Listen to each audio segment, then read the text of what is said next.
আমার দেখুন পটলের কোরমা রেসিপিটা কিন্তু দুর্দান্ত হয়েছে। এটাকে আপনারা ভাত, রুটি, পরোটা সবার সঙ্গে এটাকে সার্ভ করতে পারবে। আমার রেসিপিটা দেখতে থাকুন। নমস্কার বন্ধুরা, কুকিং অর্পিতাতে আপনাদের সবাইকে স্বাগত জানাই। আশা করি আপনারা সবাই ভালো আছেন। আমি আজকে বানাচ্ছি পটলের কোরমা। তার জন্য আমি প্রথমে এই যে নিয়ে নিয়েছি পটল। আমি এখানে 500 গ্রাম পটল নিয়েছি। পটলটা ভালোভাবে ধুয়ে নিয়েছি। আমি পটলটাকে কেটে নিচ্ছি।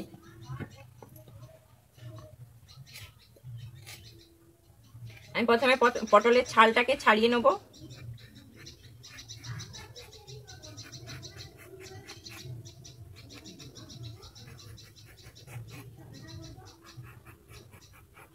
আমি এইভাবে পটলের ছালটাকে ছাড়িয়ে নিয়েছি। এবারে পটলটাকে আমি এরকম ভাবে কেটে নেব, এরকম বড় বড় পিস করে নেব।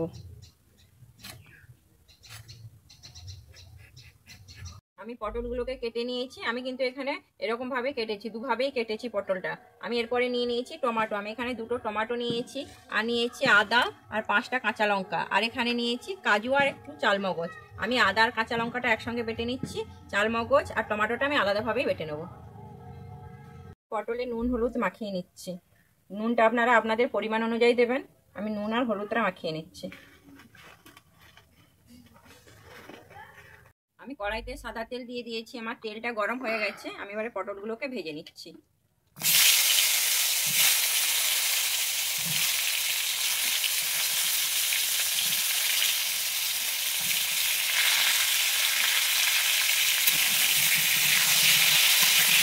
আমি এবারে পটলগুলোকে ভেজে নেব। আমার পটলটা ভাজা হয়ে গেছে। আমি এবারে পটলটাকে তুলে নিচ্ছি।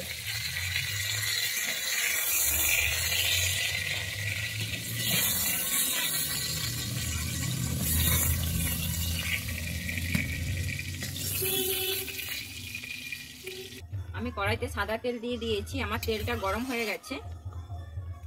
আমি এরপরে দিয়ে দিচ্ছি এখানে গোটা গরম মশলা। আমি দুটো এলাচ নিয়েছি, একটা দারুচিনি, আর নিয়েছি 2টো লবঙ্গ, আর দিয়ে দিচ্ছি তেজপাতা।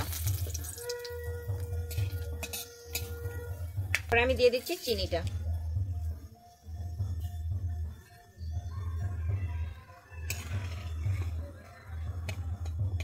ব্রাউন কালার হয়ে গেছে।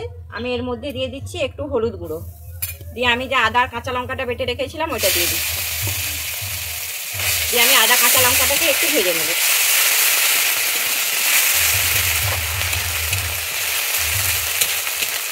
আদা কাঁচা লঙ্কাটা ভাজা হয়ে গেছে। এরপরে আমি নিয়েছি এখানে 1/2 চামচ লাল লঙ্কার গুঁড়ো, 1/2 চামচ কাশ্মীরি লঙ্কার গুঁড়ো, 1/2 চামচ ধনে গুঁড়ো, 1/2 চামচ জিরে গুঁড়ো। আমি এগুলোকে দিয়ে দিচ্ছি।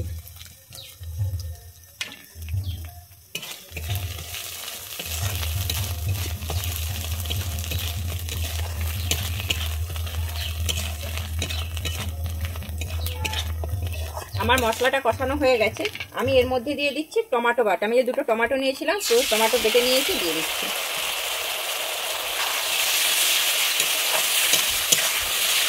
আমি টমেটোটা এবারে ভালোভাবে কষিয়ে নেব।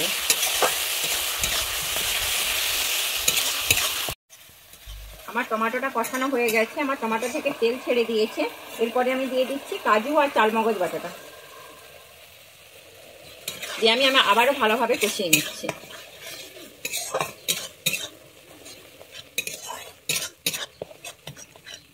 কাজুটা দিয়ে কিন্তু এইভাবে নাড়তে হবে, না হলে কিন্তু লেগে যাবে।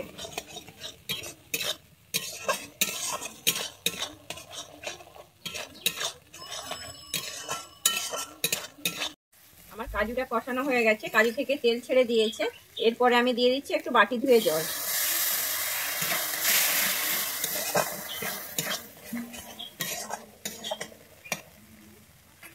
আমি এর মধ্যে দিয়ে দিচ্ছি একটু কস্তুরি মেথি।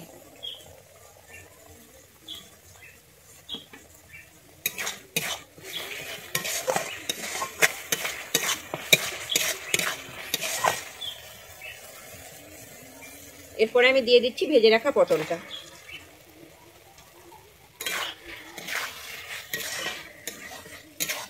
আমি ভেজে রাখা পটলটা দিয়ে একটুক্ষণ কষিয়ে নিচ্ছি।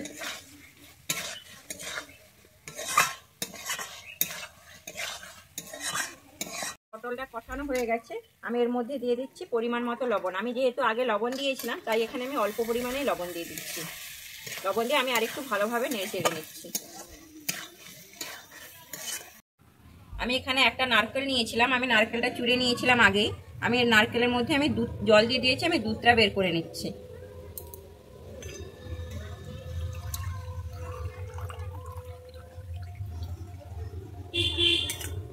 আমি এর মধ্যে এবারে দিয়ে দিচ্ছি 2 চামচ আমুল দুধ। আমুল দুধ দিলে তরকারিটা আরো খেতে ভালো লাগবে।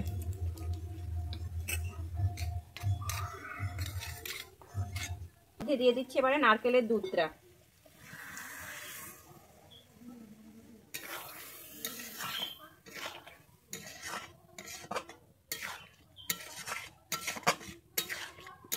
আমি এখানে কিন্তু এক্সট্রা কোনো জলের ব্যবহার আর করব না। এবারে 5 মিনিটের জন্য ঢেকে দিচ্ছি। 5 মিনিট হয়ে গেছে, আমি ঢাকনাটা খুলে দেখে নিচ্ছি।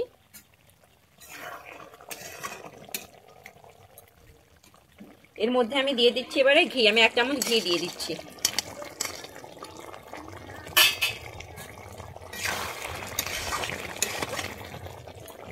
আমি এরপরে দিয়ে দিচ্ছি গরম মশলা গুঁড়ো।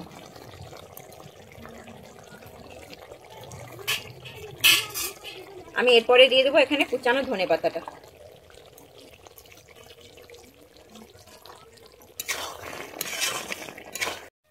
আমি এবারে 1 মিনিটের জন্য এখানে কিন্তু ঢেকে দেবো। আমি উনানের আঁচটা কিন্তু একদমই কমিয়ে দিয়েছি। 1 মিনিট হয়ে গেছে, আমি ঢাকাটা খুলে দেখে নিচ্ছি। এই যে দেখুন আমার তরকারিটা কি সুন্দর হয়েছে, পটলের কোরমাটা। আমি এবারে এটাকে নামিয়ে নেব। যদি এই রেসিপিটা আপনাদের ভালো লেগে থাকে তাহলে আমার চ্যানেলে অবশ্যই লাইক, শেয়ার, কমেন্ট এবং সাবস্ক্রাইব করে দেওয়ার অনুরোধ রইল।